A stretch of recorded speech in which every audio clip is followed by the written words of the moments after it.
Break के बाद स्वागत है आपका सी न्यूज भारत में। खबर कुशीनगर से है, जहां कुशीनगर के ब्लॉक नेबुआ नौरंगिया के सभागार में विकासखंड अधिकारी व ब्लॉक प्रमुख शेषनाथ यादव की उपस्थिति में समस्त ग्राम सभाओं के ग्राम प्रधान व क्षेत्र पंचायत सदस्यों की मौजूदगी में प्रधानमंत्री आवास योजना के तहत एक प्रोग्राम किया गया, जिसके अंदर सर्वे को लेकर जानकारी दी गई। वहीं प्रधानमंत्री आवास योजना के पात्र और अपात्र लोगों के बारे में बताया गया। वहीं अपात्र लोगों के बारे में कुछ बदला हुआ है, उसके बारे में भी ग्राम प्रधानों व समस्त क्षेत्र पंचायत सदस्यों को जानकारी दी गई। वहीं मौके पर मौजूद क्षेत्र पंचायत सदस्यों को देखकर ग्राम प्रधानों का आपस में कान्हा-फूसी शुरू हो गई और ग्राम प्रधानों को ये बात अच्छी नहीं लगी कि ग्राम प्रधानों की मीटिंग में क्षेत्र पंचायत सदस्यों को क्यों बुलाया गया है। मगर विकासखंड अधिकारी व ब्लॉक प्रमुख की मौजूदगी में मीटिंग संपन्न हुई और एक साथ ग्राम प्रधान और क्षेत्र पंचायत सदस्यों की मीटिंग ग्राम प्रधानों के बीच चर्चा का विषय बनी हुई है। इस वक्त मैं मौजूद हूँ कुशीनगर के ब्लॉक नेबुआ नौरंगिया के सभागार पड़ागर में और यहाँ पे वीडियो मैडम और प्रमुख जी मौजूद हैं और अभी मीटिंग हुई है आवास से संबंधित। तो सबसे पहले मैडम, आप यहाँ पे सक्षम अधिकारी हैं इस आवास के बारे में, आपसे हम जानेंगे कि अभी जो नया नियम आया आवास के बारे में, क्या आया है? नियम में बहुत ज़्यादा बदलाव नहीं है। जैसे आर्थिक स्थिति जो लाभार्थी की है उसमें थोड़ा सा फेरबदल किया गया है।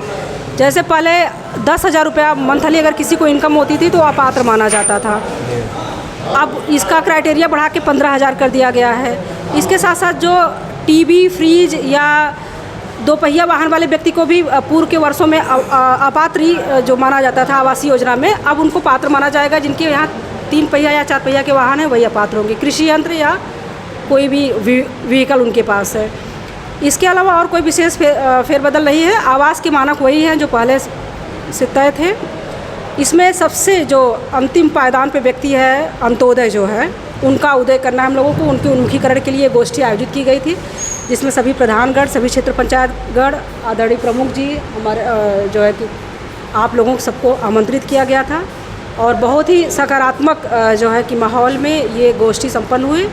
सबको गाइडलाइन बता दी गई है सरकार की और उसके दिशा निर्देश के अनुसार ही सब काम करेंगे। अच्छा मैडम, एक नियम ये भी है कि अगर किसी का पक्का मकान है तो उसको आवास नहीं मिलेगा, लेकिन अगर मिसाल के तौर पे 4 भाई हैं, 5 भाई हैं, एक मकान है, 3 ही रूम है, उसमें किसी तरह से उसमें एडजस्ट करके रह रहे हैं, उसके हिस्से की ज़मीन मिली हुई है, इतना पैसा नहीं को मकान बनवा सके, तो उसको आवास नहीं मिलेगा? नहीं, देखिए शासकीय नियम है और शासकीय नियम ये स्पष्ट है कि अगर किसी के पास सरकारी आवास है, पूर्व में पक्का आवास है, तो हम उसको आवास नहीं दे सकते हैं। 3-4 भाई हैं या जो भी है तो उनको ही मैनेज करना होगा। देखिए, ये जो आवास दिया जा रहा है, एक परिवार को लाभान्वित किया जा रहा है। जब उस परिवार को लाभान्वित किया जा रहा है कि जो कच्ची झोपड़ी वाला है या जिसके पास पक्का आवास नहीं है। जिसके पास पक्का आवास है तो फिर उसको नहीं दिया जा सकता। नहीं, जैसे आप अभी प्रधान लोगों से कह रही थी कि विवेक की बात है, तो प्रधान का विवेक सबसे ऊँचा होता है मुझे लगता है, क्योंकि हर घर के बारे में जानता है। क्या मतलब ये हो गया कि ये परिस्थितियाँ वहाँ पे क्या कर रही हैं। जैसे मैंने आपको बता ही दिया, अब ये नहीं, इसी तरह की परिस्थितियाँ कई जगहों पे आई हैं ग्राम सभाओं में। ग्राम प्रधान के द्वारा उसको आवास दिया गया है, लेकिन आपके द्वारा सर्वे करके उसको कटवा दिया गया, या फिर इस तरीके से कई जगहों पे हुआ मकान है तो उसको आवास नहीं मिलेगा। किसी भी व्यक्ति के पास अगर पक्का आवास है तो उसको आवासीय योजना से लाभान्वित नहीं किया जाएगा। ये क्लियर है। चाहे वो कितना हो परेशान है, उसी घर में जो 3 लोग रहें। क्लियर है। हम भी बाध्य हैं सरकारी नियमों से, कानूनों से, वैसे व्यक्ति को आवास नहीं दिया जा सकता। अच्छा, प्रमुख जी मौजूद हैं। अभी ये जो मीटिंग हुई है, इसमें आप सचिव और ग्राम प्रधान और भी सभी लोगों को अपने कार्यों के दायित्व के बारे में बता रहे थे। आपको लगता है कि सचिव लोग अपने दायित्व को पूरा नहीं कर रहे हैं? नहीं, ऐसा नहीं है कि नहीं पूरा कर रहे हैं, लेकिन देखिए, अगर हमारी 5 अंगुली है तो 5 बराबर नहीं हो सकती। ये हमारा घर परिवार है, चाहे हमारे प्रधान हो चाहे हमारे कर्मचारी हो। अगर हमको कहीं से शिकायतें गांव से मिलती है कि कोई कर्मचारी मेरा समय से नहीं पहुंचा, समय से ये हुआ, तो मैं ये करता हूं कि बहुत हमारे अच्छे भी कर्मचारी हैं, कुछ कमज़ोर भी हैं, तो मेरा प्रयास रहता है कि सबको एक पटरी पर ला करके और जो सरकार की गाइडलाइन है उसको हम लोग 100% पहुँचाने का कार्य करें कि जनता में किसी को कहीं से कोई दिक्कत ना हो। अच्छा, आपके द्वारा हर मीटिंग में क्षेत्र पंचायत सदस्य वालों के लिए आवाज़ उठाई जाती है और उन्हें भी काम देने की बात की जाती है, तो क्षेत्र पंचायत सदस्य पहले काम नहीं करते थे, लोग मशहूर होता था, लेकिन अब क्या उनको काम मिल रहा है? इस समय मैं दावे के साथ कह सकता हूं कि 112 हमारे बीडीसी हैं।